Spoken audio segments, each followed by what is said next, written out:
All right, well, welcome back. How was CHFA? I had major FOMO. Tell me about it. Yeah, it was fantastic, honestly. Like, such a good vibe there all the time. But I feel like this year really showcased a lot of Canadian pride at that show. Love to see it. Yeah, it's fantastic. So day one really was conference. Got to attend a couple of the CHFA hosted conferences anyway, and they gave tons of really great insight, tons of updates. Really appreciated being able to attend those. The first one was political regulatory changes. So what's the vibe? So everything I've been at recently, it's a lot of tariff talk. Mhm. And obviously our election, but keeping it specific to our industry. Yeah. What's going on? Yeah, they did a really great job. I mean, they kept it light, Okay. but ultimately, the joke was changes by the day, really. So Great. Yeah. stay tuned for more information by the day, always checking in. But really, the advice that they gave from like a political standpoint, being strengthen those domestic relationships, right? Canadian-made products, sourcing from Canada will probably be helpful long term, or at least having the option to. So they talked about like diversifying supply chain. Don't put all your eggs in one basket, and really just have options. So thought that was really good insight, especially for just CHFA members as a whole. Right. Of course, again, things change all the time, so I'm sure they will have more of the political updates now. But from the regulatory perspective, one of the things that they highlighted in that session was the wins that they had, right? They had a win to push back NHP labeling, for example. Yeah, that was huge. 3 years. So June 2028. Exactly. Yeah, hopefully builds more time for stakeholder involvement and consultation to get those requirements, where we want to see it for our customers. Mm-hmm. Yeah, so that was one of the key things on the change side, but they did tons more. They had a couple announcements on the food side. They do a lot more than just that SOS or Save Our Supplements campaign, though Okay. that is a big prominent campaign that they've been running now for a couple of years. Right. So this was the first year where they didn't have a standalone regulatory warm day. Right. So you still found that there was a lot of regulatory updates that were presented. Yeah, I still really enjoyed. I think there was 2 sessions hosted by CHFA themselves, plus Okay. a couple, branded sessions. Always interesting to see, and they had more, supplier focus, retail focus. Like I know it's always beneficial, Right. to attend those, but I still found a lot of value in the 2 CHFA forums. But yeah, you're also attending and hosting a session at the regulatory forum, which is upcoming, and that's exciting. Mm-hmm. So we can give a bit more information on that at the end. Sure. For the regulatory side too, they had the second session really on consumer insights. Okay.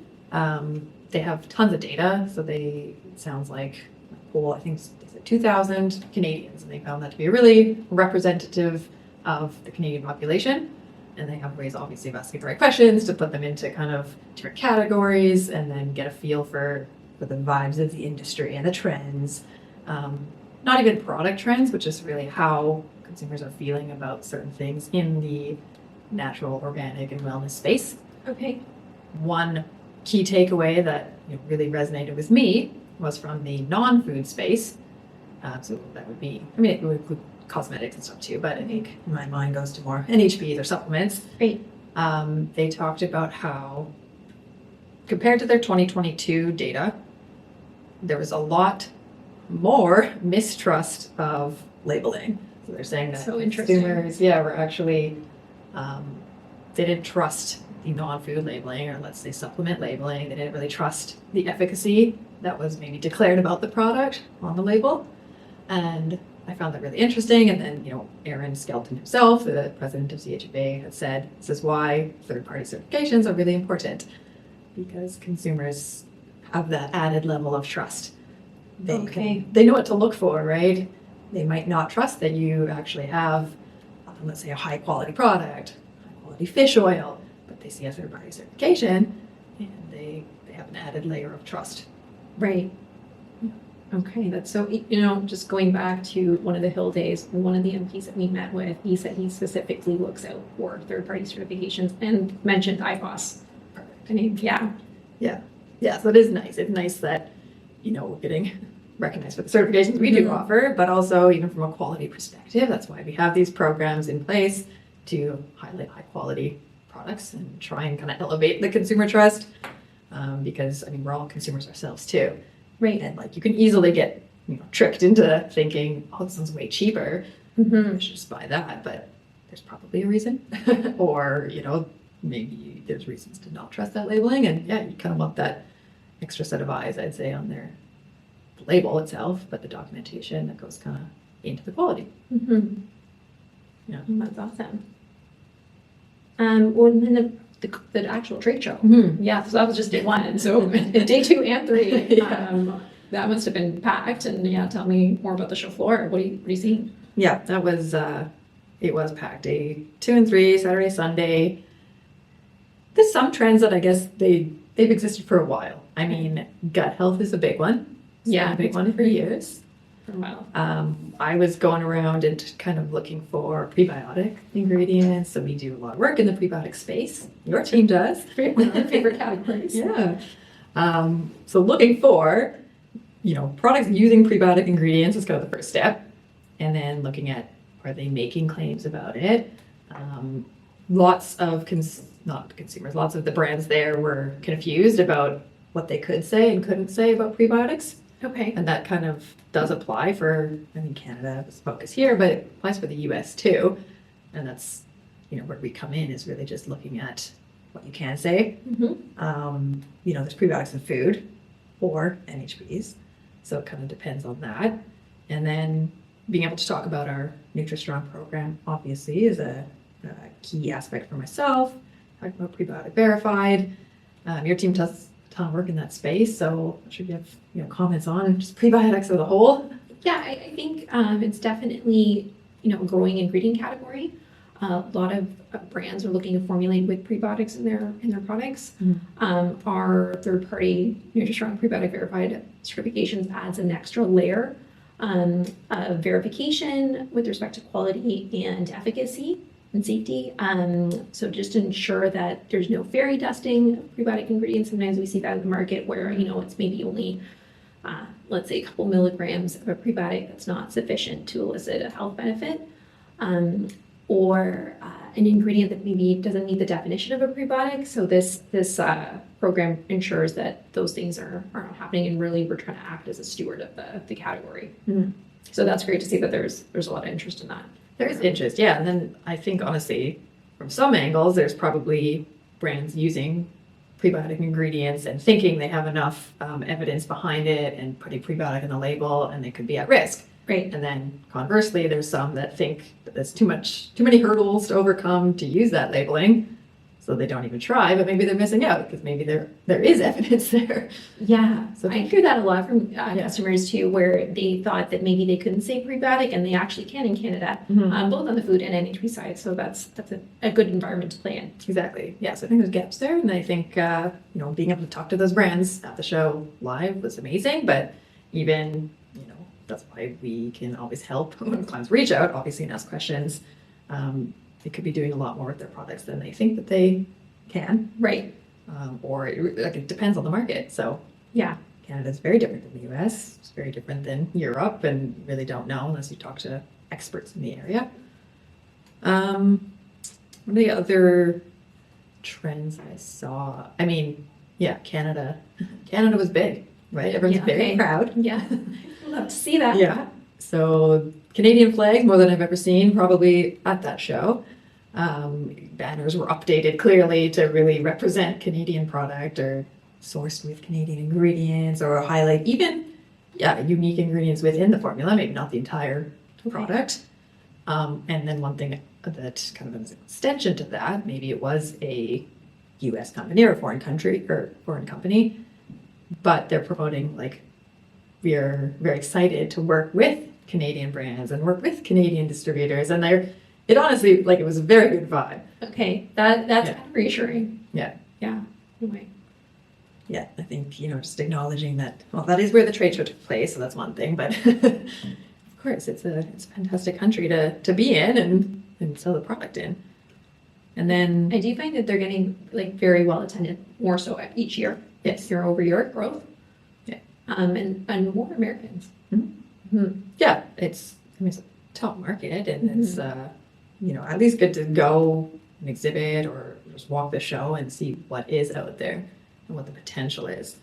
The only other kind of, well, I'm sure there's lots of other trends, but I always look for mushroom products. That's still big, using like herbal extracts.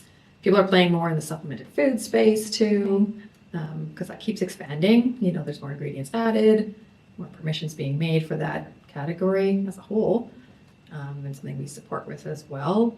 But animal-based proteins, Okay. that actually came up in the CHFA Consumer Insights session as well, that there was less, not caring about it, but people weren't quite as concerned with finding like vegan options or plant-based options. There was maybe a shift away from that. That wasn't top concern anymore.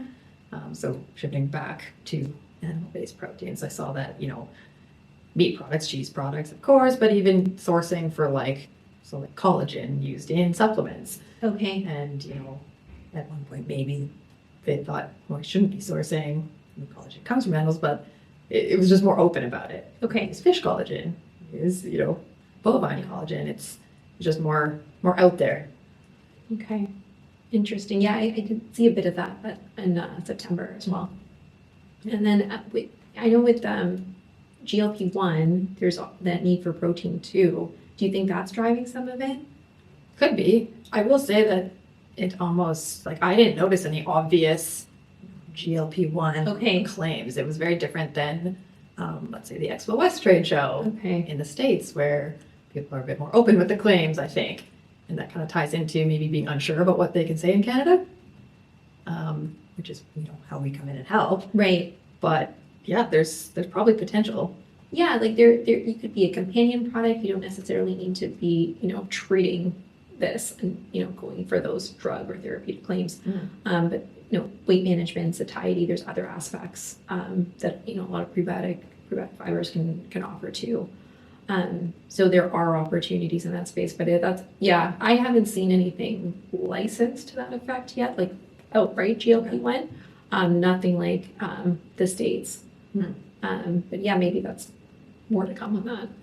I would think so. I mean, really, to be able to make these types of claims in any market, you need substantiation. Right. So if a company is already selling in the States and has a very robust claim substantiation dossier with the evidence that is required, I would think that there could be a potential to at least explore the pathway in Canada, right? It probably would be, a class 3 application, which sometimes, people are scared of, I think, just from a timeliness perspective.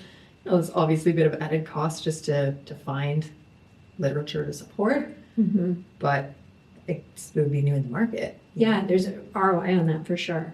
And, even if they have that kind of budget, you can always run a trial, right? I mean, we are doing some, so that's one way to go too. Exactly. Other ways to substantiate, where they just make an impact in the market that, there's clearly maybe not a need, or maybe there's a need, but there's just a want for it.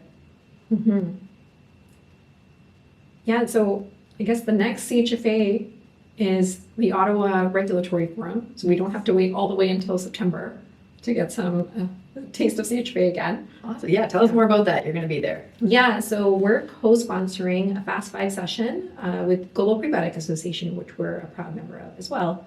GPA has a memorandum of understanding with CHFA, so they're very friendly associations, and we're looking forward to presenting more about the prebiotic landscape in Canada. So right now, there's only inulin that's pre-cleared under a monograph. We really want to expand that, get some other prebiotic categories covered under Health Canada system. So we want to talk about some of our stewardship activities with respect to Health Canada and our relationship there. And then also how we're using Health Canada's tools. So they have standards of evidence that they use for product licensing. And we have to follow those rules if we want to license, class 1, 2, or 3. We're looking for those types of evidence when we support our submission. So we've used something similar when we develop our standards of evidence for our GPA. So we want to talk about that a little bit more and how Health Canada's system is very useful for us. Fantastic. Yeah, that's coming up soon, so Yeah. looking forward to it. You're also highlighting Nutrastrong, right? Yes. It's a promo of our clients. Yes, exactly. Yeah. So we have about 7 or 8 brands and ingredient companies through the program now, and some more that are in queue. So yeah, we're going to talk about those different formats, ingredients, finished products, beverages, bars, everything's there. So yeah, looking forward to talking about that too. So, yeah, there is a really actually a wide range of product types right now. So that's fantastic. And yeah, more to come through that program. Very exciting. I look forward to listening in on the forum itself and excited to see your presentation. Yeah, I hope that was a good recap. If you want any more information about our services or anything else that we can help with, please feel free to reach out.